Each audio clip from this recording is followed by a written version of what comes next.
Fils et du Saint-Esprit, ainsi soit-il. Deux sujets aujourd'hui. Le premier sujet sur le sacerdoce, dimanche du bon pasteur. Je pense que c'est bien de prier pour les prêtres, prier pour les vocations, pour ce choix de vie, et d'avoir quelques considérations. Puis ensuite, Saint Joseph. Tout d'abord, le sacerdoce. Prions pour les vocations, pour le prêtre, pour cet état de vie. Vous savez, pour reprendre ce que dit saint Paul dans sa lettre aux Hébreux, c'est que c'est un homme choisi parmi les hommes. C'est un mystère que la vocation, un homme choisi parmi les hommes, afin justement de sanctifier les âmes. Quelle est la grâce sacramentelle, quelle est la grâce attachée au sacerdoce? C'est vraiment la sanctification des âmes. Voilà. Que tous nous devenions saints. Pourquoi ? Parce que le prêtre continue cette mission de médiateur entre Dieu et les hommes, sanctification des âmes, rendre les âmes saintes, et puis pour le prêtre, l'offrande du sacrifice. Voilà, la messe. La messe. Et puis le rôle du prêtre aussi, évidemment, c'est la prédication, et ensuite, j'aurai l'occasion de le faire cet après-midi, de visiter les malades. D'apporter Jésus pour ceux qui souffrent. Voilà pour le sacerdoce.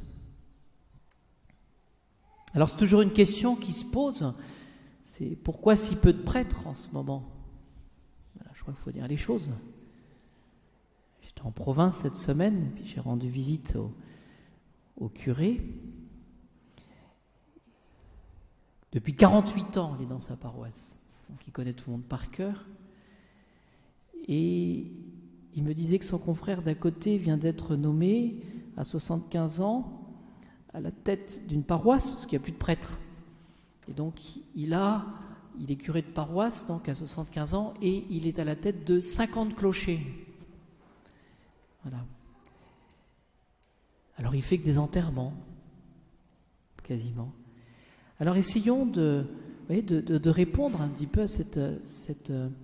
D'abord, je pense qu'il y a moins de catholiques, et il y a moins de catholiques pratiquants. Je crois que les spécialistes disent que, c'est vérifié, ça c'est les chiffres, c'est qu'il y a le nombre de prêtres qui est proportionné au nombre de catholiques. Oui.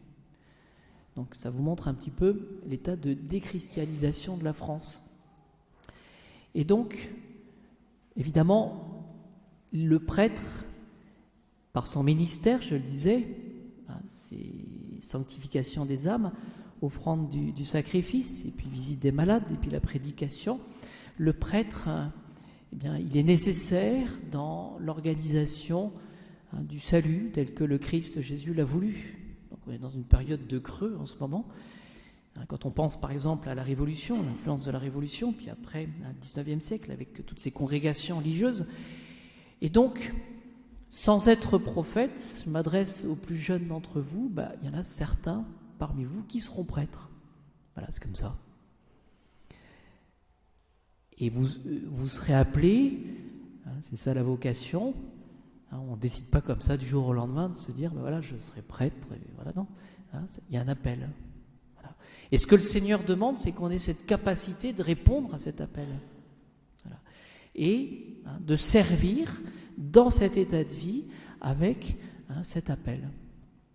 Alors de manière tout à fait humaine, pour essayer de vendre un petit peu le sacerdoce, si vous avez peur de vous ennuyer dans la vie, il n'y aura jamais de chômage dans le sacerdoce. Voilà. Et puis il y a une richesse de vie, de circonstances. On doit toujours s'adapter un petit peu aux circonstances de la providence et de ce que le Seigneur nous donne. Donc, voyez-vous, je pense qu'il est normal que quand on est dans un moment de notre vie, c'est la jeunesse, où on choisit un état de vie, il est normal de se poser la question du sacerdoce.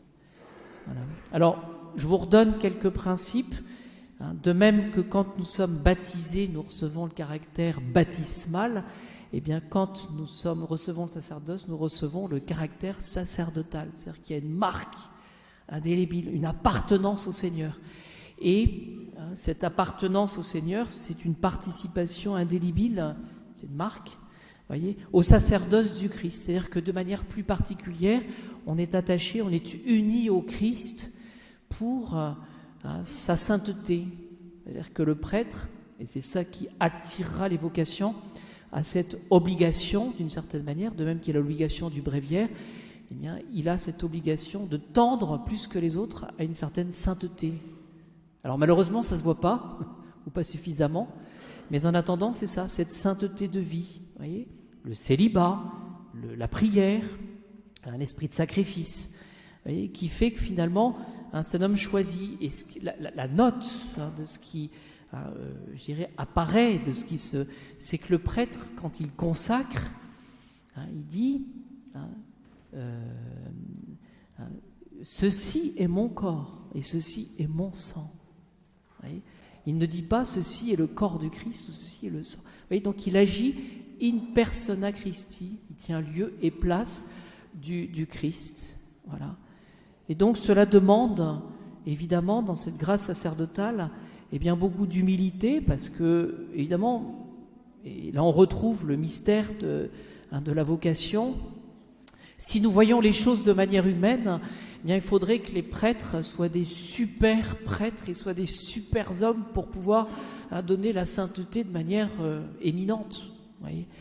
Mais le Seigneur se sert d'instruments et d'instruments qui souvent sont déficients. Voyez. Et on se rend compte que souvent nous avons une manière, je dirais, trop humaine et pas seulement un regard de foi devant le sacerdoce. Voyez. La manière humaine s'est attachée finalement à tel ou tel détail, de tel ou tel charisme du prêtre. Évidemment, il en faut un petit peu.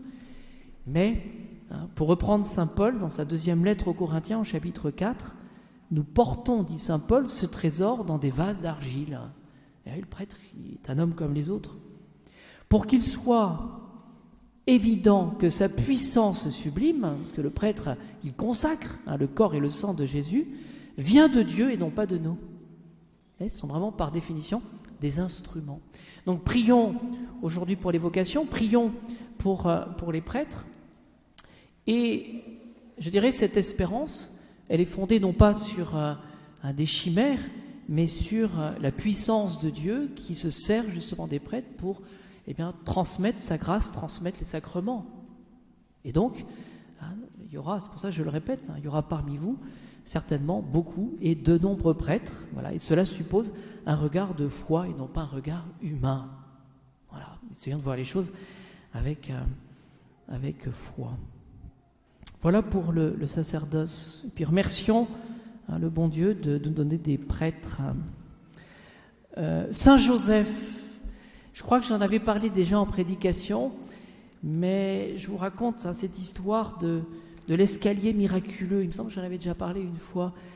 Santa Fe, au Nouveau-Mexique, en 1873, les religieuses de la congrégation de Notre-Dame de la Lumière avaient fait construire une église et il y a eu un problème avec l'architecte puisqu'il avait oublié de mettre un escalier pour accéder à la tribune. Bon, c'est comme ça. Et ce qui s'est passé, c'est que les religieuses se sont mis en quête de trouver un artisan suffisamment capable de faire un escalier. L'église n'était pas très grande, donc l'escalier aurait mangé toute la nef. Et tous les artisans déclinaient un petit peu cet ouvrage, jusqu'au jour où arrive un inconnu qui vient et qui fabrique cet escalier en 2 mois. Et le résultat est le suivant, c'est qu'il a construit un escalier circulaire de 33 marches. Je crois qu'on peut le voir encore, il faut regarder ça sur Internet. Et composé de 2 spirales complètes de 360 degrés, donc c'était un escalier en colimaçon, sans aucun support central. C'est-à-dire qu'il tenait par la tribune et par le sol. Et pour vous dire que cet escalier est miraculeux, c'est qu'au moment de l'inauguration, les religieuses n'ont pas voulu l'emprunter. Elles étaient prudentes. Mais n'empêche que cet escalier est miraculeux, il existe. Et il n'a pas été payé. et cet artisan a disparu. Voilà, c'est l'image, il est attribué donc à Saint Joseph. Saint Joseph qui agit de manière efficace, mais discrète. Voilà. Jésus est le fils du charpentier. Oui. Et ce qu'on peut dire à la suite d'Origène, c'est que le plus grand, c'est-à-dire Jésus, se soumet au plus petit. Ça peut être une devise qu'on peut essayer de mettre dans notre vie.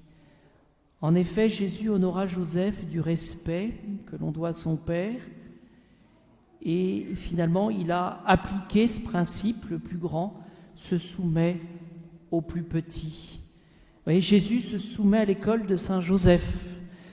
Jésus a marché dans ses pas. Jésus a appris le métier de charpentier. Jésus a écouté ses enseignements. Et de manière toute spéciale, Saint Joseph a pratiqué ce que Saint Jean-Baptiste prêchait dans son baptême de pénitence. Il faut que lui grandisse et que moi je diminue. Ce que nous retrouvons dans Saint Joseph, c'est ce modèle de l'effacement complet au profit d'un plus grand, au profit de Jésus. Eh bien, demandons aujourd'hui à Saint Joseph, qui est le patron des artisans, de nous redonner le goût du travail, c'est-à-dire de faire les choses, et on le dit dans la lettre aux Colossiens, par amour. Voyez ? Ayez le lien, dit saint Paul, de la charité, c'est le lien de la perfection. Et que la paix du Christ triomphe dans vos cœurs, cette paix. Voyez ? Et tout ce que vous faites, en parole ou en acte, faites-le au nom du Seigneur Jésus-Christ. Et c'est ce qu'a pratiqué tout spécialement Saint Joseph. Alors essayons, voyez-vous, de demander bien cette efficacité pleine de foi, c'est-à-dire finalement d'agir, non pas pour la gloriole, d'agir non pas pour amuser la galerie, mais pour, dans le secret des cœurs, de faire les choses par amour. Voilà. Et les plus petites choses de notre vie, par amour. Voilà. Et c'est ainsi que nous serons efficaces, et c'est ainsi que nous ferons du bien. On peut dire aussi les choses différemment en disant que le bien ne fait pas de bruit. Voilà. Essayons de comprendre un petit peu cet enseignement aujourd'hui. Ma conclusion, prions pour les vocations aujourd'hui, prions pour les prêtres, d'avoir de bons et de saints prêtres qui sont là tout simplement pour donner la grâce, et pour être présents, pour donner Jésus aux âmes.